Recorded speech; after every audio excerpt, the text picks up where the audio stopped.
계속해서 우리는 성령의 은사에 대해서 함께 살펴보고 있습니다. 오늘 바울은 다시 한번 이제 몸의 비유를 통하여서 성령의 은사에 대해서 다시 한번 설명을 해주고 있는데요. 이 말씀을 통하여서 또한 깨닫는 지혜와 그 은혜를 통하여서 하나님께만 더 가까이 나아가는 우리 모두 되기를 소망합니다. 몸에는 여러 기관이 있습니다. 그런데 이 기관별 모양, 위치, 기능이 모두 다 다릅니다. 신체 기관이 정해진 위치에서 정상적인 기능을 할 때에만이 몸은 건강을 유지할 수 있게 되는데요. 그리스도의 몸인 교회 역시 건강하게 세워지는 원리도 동일합니다. 오늘 말씀에서 이 다양한 은사를 허락하신 하나님의 뜻을 발견하길 원합니다. 고린도 교회 너무나 감사의 조건이 그리고 또 감사가 풍성한 교회였습니다. 당시 성령의 은사가 충만했던 교회 중에 하나였는데, 그러나 이 은사는 성령의 선물임에도 분명했지만 유익이 아닌 분쟁만 더 커지고 있었던 그런 안타까운 상황을 보여주고 있습니다. 왜냐하면 이 은사들이 제대로 사용되지 못하고 교회를 세우는 데 사용되지 못하고 개인의 자랑을 위해 잘못 사용되었기 때문입니다. 그래서 교회는 하나가 되지 못하고 찢어져 버리는, 그래서 이곳저곳에 염증이 생겨서 통증으로 밤잠을 잘 수 없는 상황에 놓이게 되었습니다.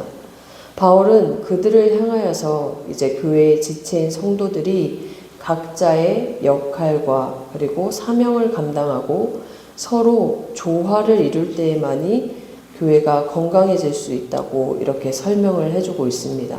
그런데 이것을 구체적인 예로서 크게 두 가지를 제시하면서 교회의 건강을 유지할 수 있도록 해주고 있는데, 오늘 그 말씀을 나누고자 합니다.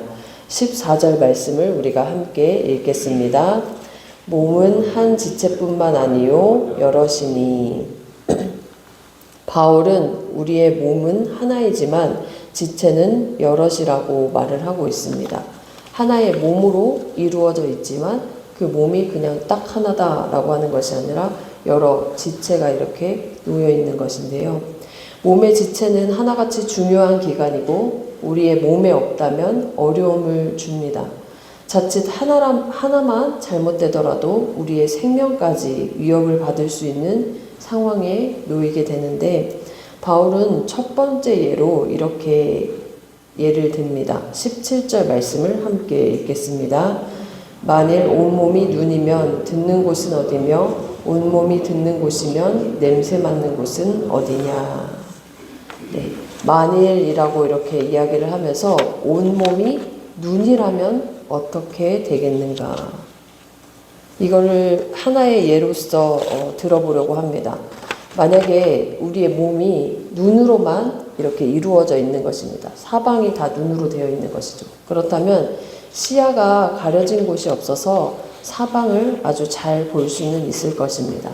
마치 CCTV와 같이 동시간대에 많은 곳을 다각도로 볼 수 있을지도 모르겠습니다. 그러나 말 그대로 보는 것 외에는 할 수가 없습니다. 이 몸이 하나로 이렇게 이어져 있는데 눈만 있다고 생각을 해보세요. 그러면 제가 이 뒤에 십자가까지 다 볼 수 있고 여기 이 양옆을 다 볼 수는 있지만 그것뿐이라는 것이죠.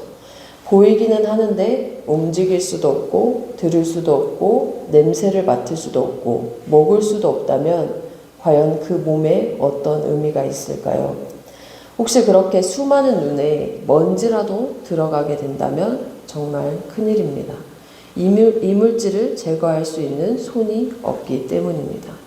결국 온몸이 눈이라면 할 수 있는 것보다 할 수 없는 것이 더 많다는 것을 우리는 쉽게 이 예를 통하여서 알 수 있게 되는 것이죠.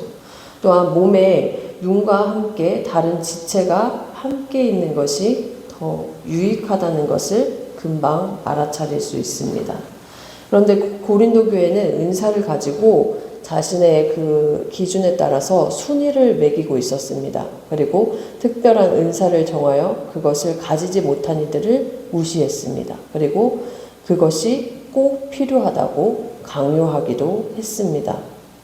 이렇듯 눈이 되고 싶은 사람들이 많이 있었습니다. 눈만이 몸에서 중요하다고 강요하는 사람들이 있었습니다.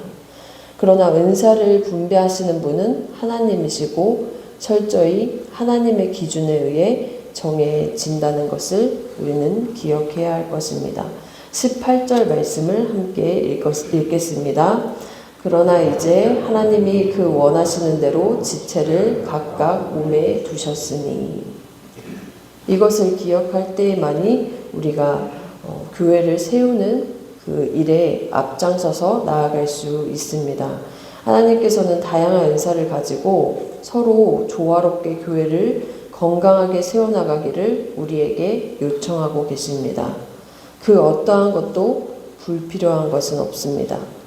이 못나 보이는 새끼발가락도 몸의 균형을 위해서는 꼭 필요합니다. 가끔씩 잘못 걸어서 문에 찢는 경우가 있어요. 새끼발가락을. 그러면 정말 너무나 아프고, 그리고 걸을 때 불편함을 느끼고 호소하게 되는 것이죠. 그렇듯 이 몸 안에 형성되어 있는 그 지체 하나하나가 중요하고 소중하고 또 각자의 할 일이 있다라는 것이죠. 여전히 몸의 지체 중에서 원하는 지체가 혹시 있으신가요?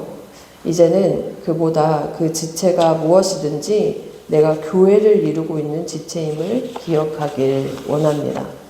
나를 통하여서, 우리를 통하여서, 우리 지체를 통하여서 이 청암 공동체가 든든히 세워져 나갈 것입니다. 그래서 하나님이 허락하신 이 지체의 자리에서 건강한 지체로 교회를 든든히 세워나가는 우리 모두 되기를 축복합니다. 다음으로 두 번째 예인데요. 15절 말씀을 함께 읽겠습니다. 만일 발이 이르되 나는 손이 아니니 몸에 붙지 아니하였다 할지라도 이로써 몸에 붙지 아니한 것이 아니요. 온몸이 눈인 상황, 그리고 온몸이 뭐 손 아니면 귀, 뭐 한 가지의 특정한 그러한 지체로만 놓여있는 상황보다 더 큰 문제가 있습니다. 바로 이 하나의 지체가 몸에서 떨어져 나가는 것입니다. 나는 이제 필요 없겠지. 나는 눈이 아니니까 필요가 없어 하고 이렇게 멀리 방관하는 그러한 모습. 16절 말씀도 15절과 같은 맥락입니다. 눈과 귀가 있고 손과 발이 있어도 몸에서 이런 지체들이 분리되는 순간 그 기능이 정지되고 만다는 것이에요. 여기에 있는 우리 모두가 각각의 지체로서 함께 해야지만이 이 몸을 이룰 수 있다는 것. 여기서 누구 하나가 나는 다른 사람보다 덜한 그런 기능을 하기에, 부족한 기능을 하기에 없어도 되겠지라는 그런 생각을 해서는 안 된다는 것이죠. 여러 지체들이 제 역할을 감당하는 데는 오직 몸에 붙어 있을 때라는 것을 우리는 기억해야 할 것입니다. 예수님이 가르치신 요한복음 15장에 기록되어 있는 포도나무와 가지의 비유처럼 우리의 은사도 마찬가지입니다. 19절과 20절 말씀도 함께 읽겠습니다. 19절과 20절입니다. 만일 다 한 지체뿐이면 몸은 어디냐? 이제 지체는 많으나 몸은 하나라. 이게 계속해서 연결되어 있는 거예요. 몸은 하나이지만 여러 지체로 형성되어 있고 여러 지체가 있지만 몸은 하나이다. 이것을 늘 기억할 때에만이 교회가 건강해질 수 있다라는 것입니다. 아무리 탁월한 은사를 가지고 있을지라도 그리스도 안에서 사용될 때 빛나고 더욱 가치가 있게 됩니다. 우리는 어디론가 방향을 정하고 움직일 때 몸이 중심이 되어야 합니다. 다른 지체가 몸보다 앞서려고 한다면 중심을 잃고 넘어질 수밖에 없는 것인데요. 이렇듯 교회에는 다양한 사람들이 모여서 각자의 은사들을 이렇게 나누고 서로 조화를 이루고 있습니다. 어쩌면 함께 한다는 것이 어려울 수도 있습니다. 왜냐하면 제각각 그 기능을 하면서 자신을 뽐내려 할 수도 있기 때문이에요. 그러나 우리는 말씀에서 다시 한번 지혜를 얻습니다. 하나님이 왜 우리를 이 청암 공동체로 부르셨는지, 다시 한번 이 교회를 건강하게 세우는데 내가 있어야 함을, 그리고 하나님이 함께 하심으로 서로 조화롭게 나아가기를 원하신다라는 것을 다시 한번 마음에 새기고 그렇게 쓰임받기를 간절히 소망하며 나아가는 우리 모두 되기를 기도합니다. 하나님께서 우리를 필요로 하시기에 이곳에 부르셨고 또 교회 공동체로 세우셨습니다. 주위의 그 지체들을 기억하면서 오늘 한 날 함께 그들을 기억하며 기도했으면 좋겠습니다.